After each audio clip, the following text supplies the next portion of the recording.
Vamos iniciando entonces. Está Pablo y está David.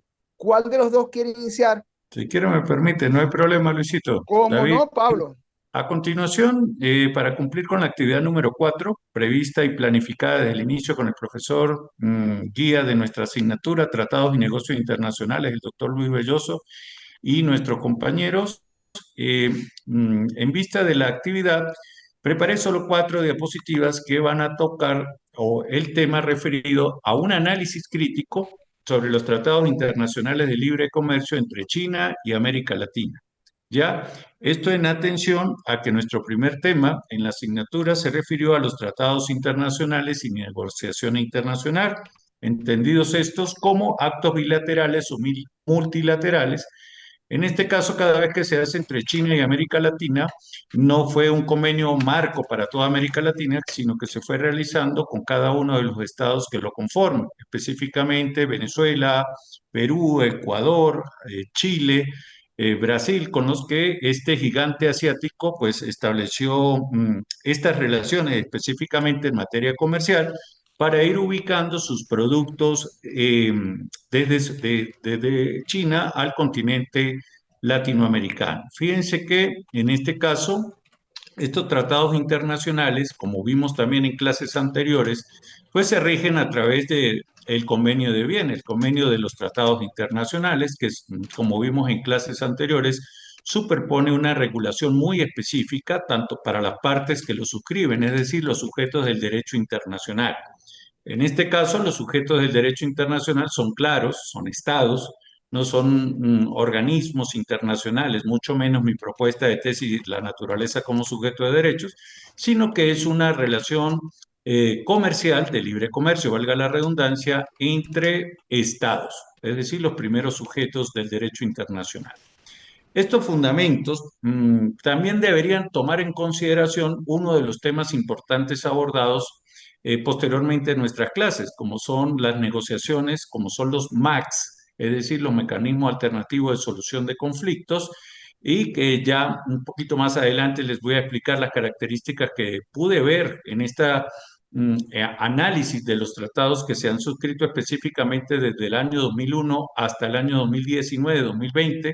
No contemplé los últimos 3 años, sino entre el 2001 al 2020, sí se tomaron en consideración estos mecanismos alternativos de solución de conflictos. Si atendemos a la diapositiva, podemos ver que dentro de estos fundamentos jurídicos, por supuesto, la figura es la de los tratados y convenios internacionales. Ustedes recordarán, compañeros, estimado Luis y estimado David, y compañeros que están también unidos, que recordarán que, por ejemplo, en Venezuela se utilizó mucho la expresión el convenio China-Venezuela, algo similar a lo que pasaba el convenio Cuba-Venezuela. Eran convenios específicos, sobre todo dando o dejando claro que el objeto era el intercambio de materia prima. Esto es muy importante dejar en claro, era la materia prima de Latinoamérica, específicamente venezolana, colombiana, peruana, minerales, productos energéticos, maderas, para que China lo tomara como materia prima, y algo que nos llamaba la atención era que luego los devolvía en productos que eran transformados en la República China y nuevamente traídos a Venezuela. Sin embargo, otro de los fundamentos jurídicos establecidos en estos tratados, en estos convenios específicos, como vamos a ver más adelante, es que eran normas, condiciones comerciales, como dice allí en la lámina, que favorecían indudablemente y asimétricamente, pudiésemos decir, al gigante asiático, y dejando al descubierto derechos económicos, sociales e incluso ecológicos de los estados latinoamericanos. Si ustedes recordarán, las noticias, era un hecho notorio público y comunicacional que normalmente se establecían plazos, digamos, muy largos, irracionalmente comprendidos, porque para establecer un precio, cosa que desfavorecía económicamente a los estados latinoamericanos. Sucedió en Perú, que le tocó que reconocer dentro del mercado internacional a China para poder firmar esos convenios con ellos. Pero lo lamentable es que tanto en Ecuador como en Venezuela y en Perú, los convenios que siempre se establecen, los tratados en este caso que se establecieron de libre comercio, eran para 25, 30, 40 y 50 años, donde curiosamente se mantenían los precios del producto diría yo, desfavoreciendo económicamente a los estados latinoamericanos. No hablar del tema ecológico, porque en el tema ecológico estos tratados que fueron analizados, y por eso hay un análisis crítico, peor aún, porque no había normas de respeto, normas de función ambiental ni función ecológica hacia los ecosistemas latinoamericanos, cosa que incluso en Perú fue bastante debatido y también aquí en el Ecuador de cómo era posible que gobiernos de ese momento, estoy hablando gobiernos que hasta políticamente tenían una diferencia de paradigma con lo que era el siglo pasado, porque en el siglo pasado eran relaciones clásicas con los Estados Unidos como uno de los eh, estados que comportaban esta relación económica y sin embargo ese cambio de paradigma, como dice mi segundo punto en esta diapositiva, se hizo notorio. Por supuesto, el auge comercial de China, el posicionamiento comercial, e incluso en el ensayo que cargué en el entorno virtual de la clase, podemos dejar evidencia de que China se convirtió a lo largo del tiempo en el máximo acreedor de los Estados Unidos. Fíjense ese cambio de paradigma, pero ese interés comercial, que también lo estuvimos discutiendo en clases anteriores, el tema de los intereses, pues intereses comerciales, económicos y demás, hacen que se imponga una nueva, digamos, relación internacional comercial, ya no con un clásico aliado como era Estados Unidos, sino ahora con la República de China. Independientemente si era favorable o no, no el tema de Estado, sino el tema del análisis de contenido, estamos viendo que llevamos dos elementos que son negativos. Uno, primero, los elementos económicos, si los vamos a medir 15 años después, no son los mejores. Los elementos ecológicos tampoco son los mejores. Y si vamos a lo social, incluso desde el punto de vista del análisis que pude hacer, las relaciones de contratación laboral, incluso que se hacían, por ejemplo, en temas energéticos, desfavorecían porque desconocían el ordenamiento jurídico interno de Venezuela a la hora de instalar una planta, por ejemplo, eléctrica, como sucedió en el estado de Mérida, por ejemplo, las contrataciones desde el punto de vista laboral tampoco favorecían al, al factor humano, al factor trabajo en la República de Venezuela. Misma situación pasó en Chile, misma situación pasó en Perú. Por tanto, las condiciones y el análisis comercial en estos tratados, si bien la intención inicial tal vez fue positiva, yo creo que los resultados no los acompañan. De igual manera, recordar ya de una manera técnica a esta breve exposición, que son los tratados de libre comercio. Fíjense que en la lámina nos dicen que son acuerdos vinculantes, esto llama mucho la atención, que suscriben dos o más países para acordar, digamos, preferencias arancelarias, reducción de barreras arancelarias, pero en este caso, yo creo que cuando analizamos, y estoy seguro que mi análisis crítico así lo refleja en el pequeño ensayo que coloqué, que dice que aunque pareciesen o el deber ser es que sean vinculantes, pero resulta que a la hora de poder ejecutar, materializar algún incumplimiento, por ejemplo, por parte de alguno de los estados latinoamericanos o de la propia China, pues resulta que este tema de ser vinculante no es tan evidente en estos tratados.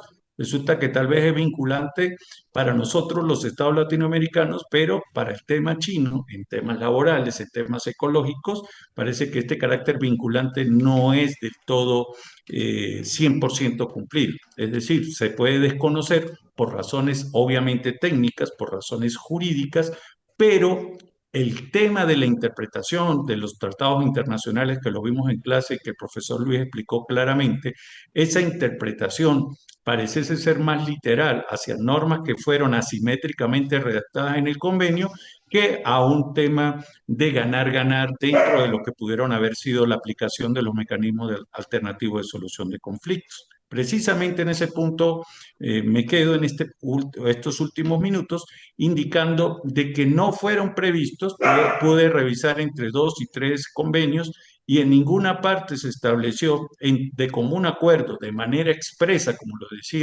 lo decíamos en clase, que ambas partes solucionaran cualquier inconveniente de aplicación, de interpretación o de indebida aplicación de estos instrumentos, que pudieran definir ante qué instancia conciliatoria de negociación, de mediación, de conciliación, de arbitraje internacional comercial no está establecido, lo que reducía a la aplicación de una interpretación más favorable. En este caso, siempre favorecería a la República de China. Entonces, fíjense ustedes que es una interpretación crítica que por los momentos no nos ha dado ningún elemento positivo. Y segundo, otra cosa que es importante indicar es con respecto a la cantidad de tratados. Fíjense que tenemos una cifra de 486 tratados internacionales entre China y los estados latinoamericanos, y hay un principio eminentemente vulnerado, y así lo digo, expresamente vulnerado, que es el principio de transparencia y seguridad jurídica. ¿Por qué? Porque de los 486 instrumentos, solamente disponemos a nivel virtual, a nivel de derecho digital, información solo de 12 de ellos. Esto nos da un porcentaje de más del 80% de desinformación de los contenidos que tienen estos tratados. Parece que es una relación hermética muy cerrada entre lo que son los gobiernos en sí, lo que deja a los particulares, a los analistas comerciales, a los analistas internacionales como nosotros, de no disponer verdaderamente de los contenidos de estos tratados. Yo creo que esta es una de las críticas más fuertes, independientemente de lo económico, de lo ecológico, que obviamente es terrible, pero peor es no disponer de la información para poder hacer un análisis veraz, integral de esta situación comercial. Para finalizar, y mi última lámina nos establece dos conclusiones. Primero, los tratados libres de comercio, para hacerlo desde el punto de vista de las variables, son un tipo de acuerdo de naturaleza comercial que deberían ser vinculantes para ambas partes. En caso concreto, China, como regla general, establece esto de reconocer y establecer condiciones que son sumamente difíciles para los estados latinoamericanos. Fíjense que en el año 2004 Perú le tocó que reconocer comercialmente, casi que hegemónicamente, a la República China para poder atender a esa relación comercial, vulnerando derechos de soberanía en los países latinoamericanos, específicamente del buen vivir, con una cosmovisión diferente, plegándose o de manera obligatoria a unas regulaciones internacionales que le son, diríamos, no familiares, sino totalmente desconocidas, y que finalmente se reducen en una letra muy pequeñita en un tratado internacional. Y esto vulnera obviamente a ese tratado de Viena que nosotros estudiamos en clase, y que determina claramente cuáles son las normas que debería tener un tratado internacional. Y finalmente, cierro con una conclusión que también nos alarma: es que las instancias de resolución de conflictos surgidas de estos tratados internacionales no toman en cuenta a los MAC y terminan solamente en instancias internacionales clásicas conocidas, donde la hegemonía de los estados, digamos, considerados con mayor reconocimiento económico, poderío, casi potencias, pues se imponen asimétricamente a nuestros estados latinoamericanos. Este ha sido mi pequeño aporte, que fue concluido, materializado en ese ensayo que presentamos y que cargamos en el entorno virtual. Para finalizar, darles las gracias al profesor Luis, a mis compañeros de clase, a David, que siempre estuvimos aquí en esta clase, porque me parece que la materia reunió en estas reuniones, en estos encuentros sincrónicos y asincrónicos, los elementos necesarios para poder conocer todo lo de los tratados y negociaciones internacionales. Muchas gracias. Si quieren, tomo la batuta yo, que no tengo láminas que poner y entonces no Perfecto. necesito compartir pantalla. Ok, Perfecto. te escuchamos, Perfecto, David, pues. Perfecto, doctor. Wow. Comienzo por felicitarte, Pablo. De verdad era súper completo y casi que de aplaudido. Me gustó su exposición. Gracias. Bueno, profesor, yo había entendido que era como un resumen de todo, ¿no? De todo lo que habíamos visto en la clase, ¿no? Partiendo desde el mismo concepto de lo que era la negociación, ¿no? Como como una figura de lograr acuerdos, de transar, de comerciar, y bueno, el hecho de que tomar decisiones y negociar están totalmente imbricadas. Todos los días se toman decisiones. Diríamos que el ser humano toma cantidad innumerable de ¿Se les decisiones conectó? diariamente. ¿Aló? Ya. Pero enfocándolo desde el punto de vista de los sujetos internacionales, sujetos de responsabilidad internacional, sujetos de derecho internacional, lo que tiene que ver con la negociación y la toma de decisiones con respecto a como fundamento a los tratados internacionales, partiendo de la misma Convención de Viena sobre Derecho de los Tratados y la forma de cómo realizar los tratados, vemos que esa convención viene siendo como el derecho formal, el derecho procesal de los tratados, ¿ok? Lo veía de esa manera. Asimismo, consideré, ¿no? Oportuno señalar en mis análisis, cuando lo exponía, que la forma de realizar los tratados internacionales siempre es mucho más complejo que tomar cualquier tipo de decisión. Pero observaba en algunas lecturas que yo realizaba por allí, aunado también a mi pasadas lecturas sobre negociación, citaba el libro de Fisher y Uri, el famoso aquel de sí, de acuerdo, cómo negociar sin ceder, o el de Coleman, o el de Chris Voss sobre cómo lograr vencer la barrera del no, por ejemplo. Entonces, observaba que todo acuerdo o toda búsqueda de solución de un conflicto, de establecer un derecho, de modificar un derecho, de rescindir un derecho, pasaba por las fases normales de una negociación para lograr la toma de decisión, como era el acercamiento, la búsqueda de las proposiciones. Siempre son negociaciones del tipo compleja, no son para nada negociaciones personales, sino que son negociaciones, y ni siquiera grupales, sino negociaciones organizadas, ¿ok? Equipos de Déjeme ver. negociación que buscan plenamente ¿Por qué? A las 4 va mi novio a la casa. Pero entonces, si puedo ir antes, pues me voy. buscar, hay una que tal por ahí que se mete, buscar los propósitos, los intereses comunes, buscar el acuerdo, el acercamiento, lo que se persigue para luego lograr lo Sí, que se conoce como el tratado como tal, ¿ok? Con su firma o la adopción del texto, primero, las fases del tratado, para luego ver cómo entrábamos en lo que pero era van a la haber días, o sea, que usted ratificación, saldría no a las 12 sino a la 1 para que la yo ratificación igual voy y usted se va, ajá. o la Sí, adhesión está bien. para las personas que no suscribieron el tratado en su oportunidad, ¿no? Me Eso todo encantó está esta previsto en posición. la Estoy que Convención digo, ya de un Viena momento, sobre por favor. los tratados internacionales. ¿Me escuchan? ¿Me copian? Te estamos escuchando, te estamos escuchando. Ajá, gracias, ¿no? Porque escuchaba una... Perfecto, David. Bien, gracias. Toda negociación de carácter internacional, incluso veía, ¿no? Que existían algunas negociaciones, la negociación siempre es oral, siempre es verbal, ¿ok? Pero me sorprendía que se podían tener tratados que podríamos calificarlos de verbales u orales. Y eso lo leí, no recuerdo si en la Convención de Viena o algo así, donde se permitían, ¿no? Y yo me ponía a pensar, ¿no? ¿Cuándo, cómo un tratado de manera oral o verbal, ¿verdad?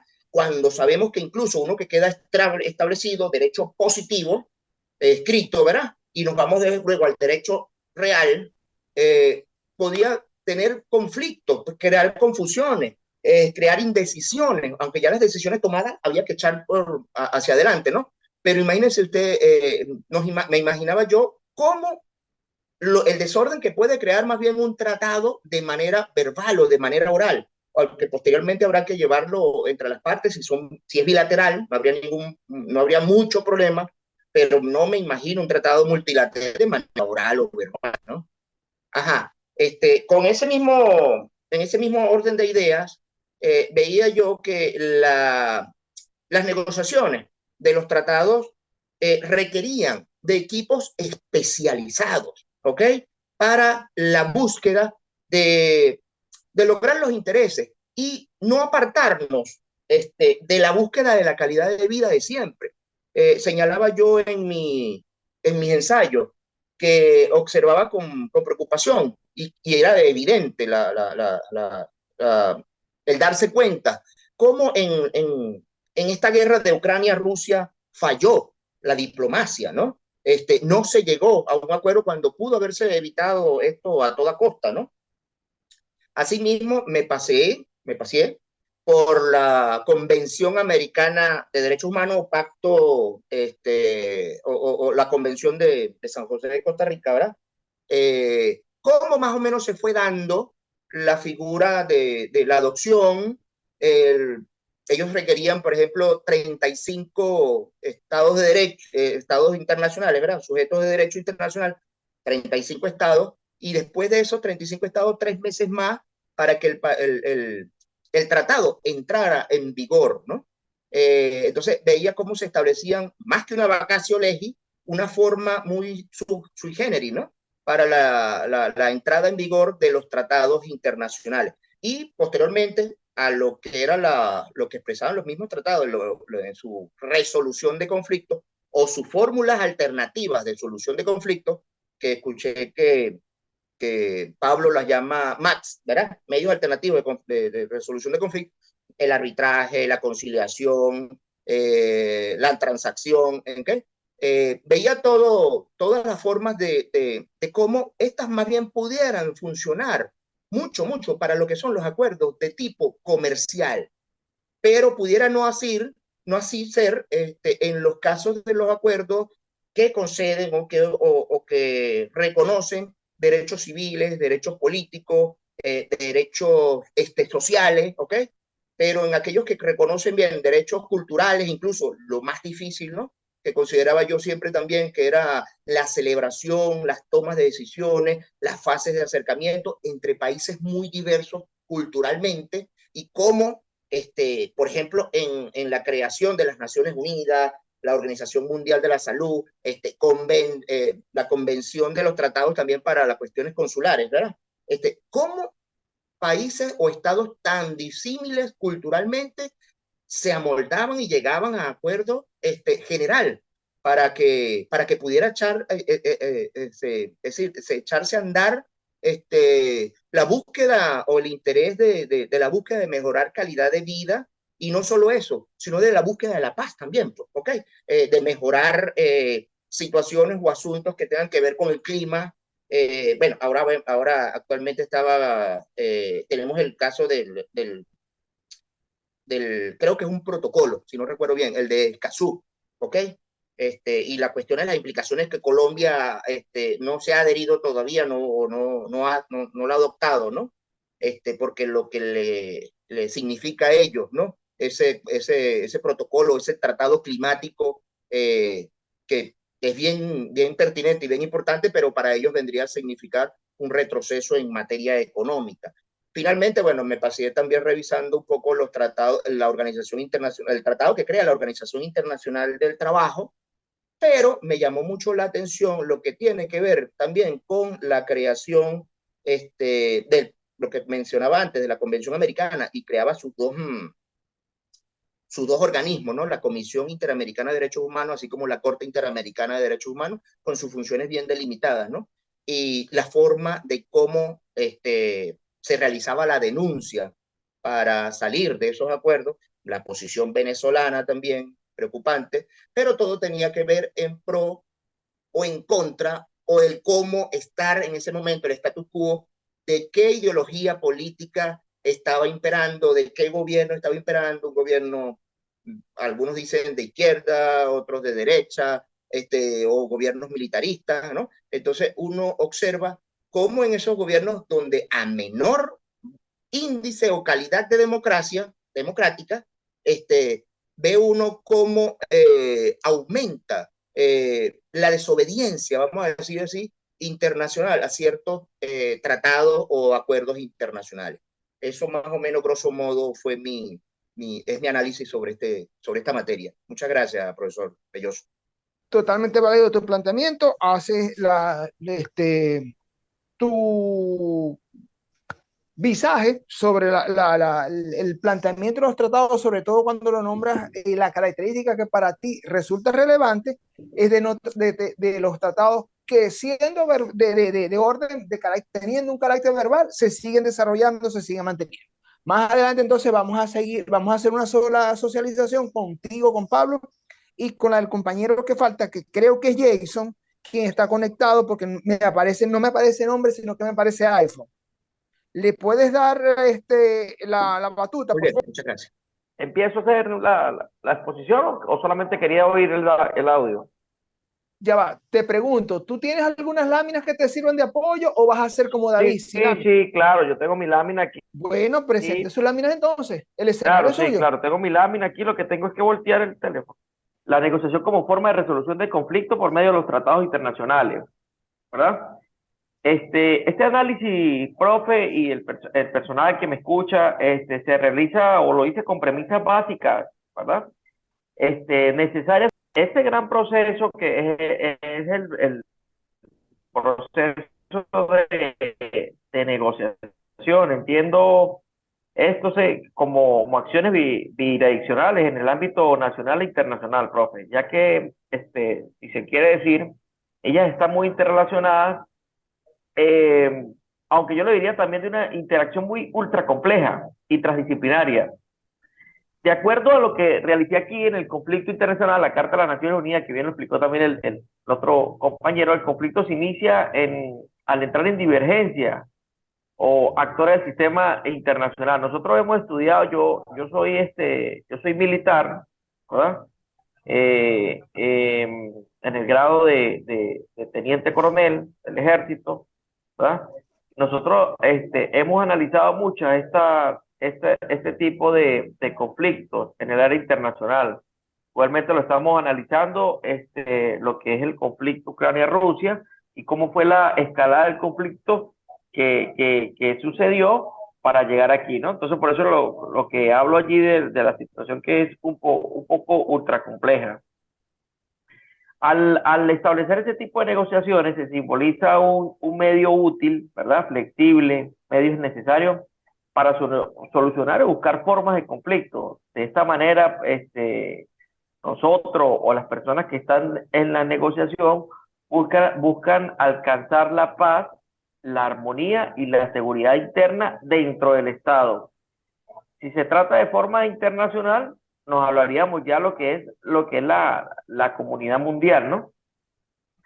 Está bien claro, profe, y los que me escuchan, que estas negociaciones pueden y deben contribuir a lo que es a la previsibilidad. Nosotros los abogados también llamamos la equidad y la seguridad entre las naciones. El proceso del conflicto pues se desarrolla en 5 etapas. Nosotros en la etapa militar lo desarrollamos lo que se llama en la escalada del conflicto. Aquí es proceso del conflicto. En este tipo de negociaciones, el tipo de negociación depende fundamentalmente de la fuerza, a lo que llamamos nosotros poder de negociación entre las partes. Este tema, en dado caso, estos conflictos suponen o buscan un tercer país. Aquí nosotros desarrollamos 5 etapas, en donde nos da la primera etapa, nos busca las condiciones antecedentes, una segunda etapa que busca la personalización, una tercera etapa, la intención del proceso conflictivo, ¿verdad? Donde se agotan lo que es la capacidad de competir, colaborar, llegar a un arreglo, evadir y ceder. Una cuarta etapa donde entra en el ámbito internacional lo que es la conducta, el conflicto abierto, comportamiento de una persona y reacción de la otra. En este caso, sería de 2 estados. Quinta etapa, resultado, mayor desempeño y en la negociación.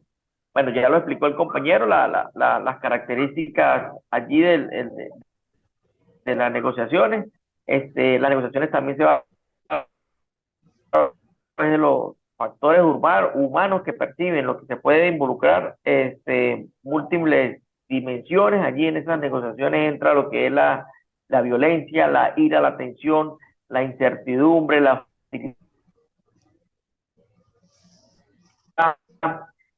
lucha competitiva está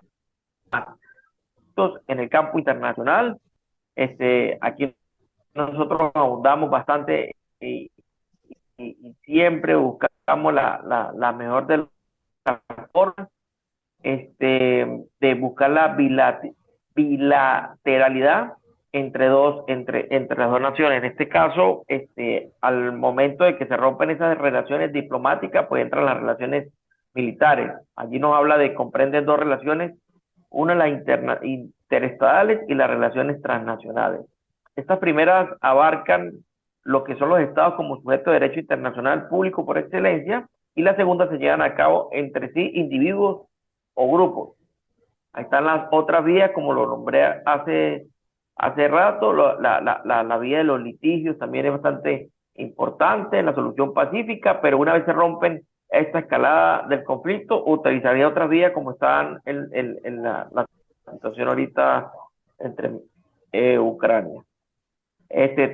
Profe, trataré de ser bastante sintético allí alguna pregunta, algo que me quiera preguntar. Ok, vamos a hacer entonces un resumen con ideas conclusivas de la participación de ustedes. Comienzo con Pablo, cuando habla de los actos bilaterales con los estados, con los actos los actos que se desarrollan con los estados y la característica que posee bilateralidad, donde en los que él desarrolló su estudio, las relaciones interestados no se dan en forma equitativa, porque de hecho marca que en los convenios con China se han establecido precios que van a tener una duración de más de 30 años y se están marcando al valor actual en el mercado. O sea que a valor futuro se proyectan con un desarrollo económico no muy rentable para Venezuela. Quiere decir que hay asimetría en los resultados. Él lo plantea como desigualdad en los resultados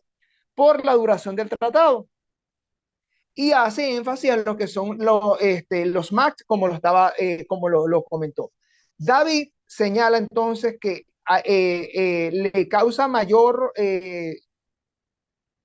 una característica distintiva, perdón, sería entonces que los tratados, según la Convención de Viena, se pueden desarrollar inclusive en forma no verbal cuando estamos enmarcados dentro del derecho y sabemos que debe existir la prueba para que se ejecute, de determinar la veracidad de un acto. Entonces, allí permanece que la palabra o lo pautado prevalece en lo que se ha determinado con el tratado. Jackson habla de 5 características clave y nombra 2 frases elementales. Para mí, como se lo estoy leyendo, en la lectura que le doy, que los tratados son complejos e interdisciplinarios y que vienen en función de las 5 etapas que los conforman, que son los antecedentes, la personalización, la intención o intencionalidad, la conducta y la medición de los resultados, que todo va en constante ciclo porque siempre se va retroalimentando unos con otros. Entonces, de todas las ideas que ustedes desarrollaron, concluimos que los medios alternativos de solución de conflictos siempre van a estar presentes en las relaciones, en los tratados y las negociaciones, que recurrimos a terceros, recurrimos a mecanismos de mediación o recurrimos a mecanismos de intervención para solucionarlo en función de los elementos y de los hechos como se desarrollen los tratados, que van a cumplir entonces las características de que deben desarrollar un periodo, una condición de antecedente, estudiarlos, la personalización en el trato de la duración de los mismos, y que no exista desigualdad en los resultados, la intencionalidad, la conducta y finalmente medir los resultados en los cuales se plantea. Los felicito a los 3 por el desempeño que tuvieron en el poco tiempo, como sintetizaron para abordar todas las ideas. Jason, qué bueno que pudiste participar porque en las otras clases no había podido. Me gustó eso que participaras porque así se ve tu aporte en el desarrollo de la clase. Recuerden que tienen hasta el día lunes para subir las actividades que no han podido cargar, o si ya las cargaron, ya el lunes en la tarde yo les estoy dando respuesta de todas las evaluaciones que las he leído, pero no las, por ejemplo, Pablo subió y ya yo vi las de Pablo. Y contento con el desarrollo de todos los 4 participantes. Yo subí las Bueno, 3 también, doctor. Yo subí ok. la primera actividad, la segunda y la tercera. Lo que no sé es la cuarta, ¿cómo se iría? ¿O usted evaluaría esto o habrá que subir algo? Sí, hay que subirla porque una cosa es la socialización que queda la grabación, pero yo debo mostrar un soporte de la evaluación, Ok, de la actividad, perdón. muy bien, muy bien. Igual Jackson. Haría un resumen. Jackson, Ok, tienes el micrófono apagado. Estás hablando, pero no te escuchamos porque tienes el micrófono apagado. Gracias, doctor, gracias, sí, se lo estoy escuchando. Está bien, ya Bueno, prendí el ya saben, entonces, micrófono, ya me faltaría la cuarta actividad, entonces subirla. tienen hasta el lunes para subir las actividades. muy bien, doctor. Bueno, Perfecto. feliz fin de Agradecido. semana y Gracias por el nos chat. mantenemos en contacto.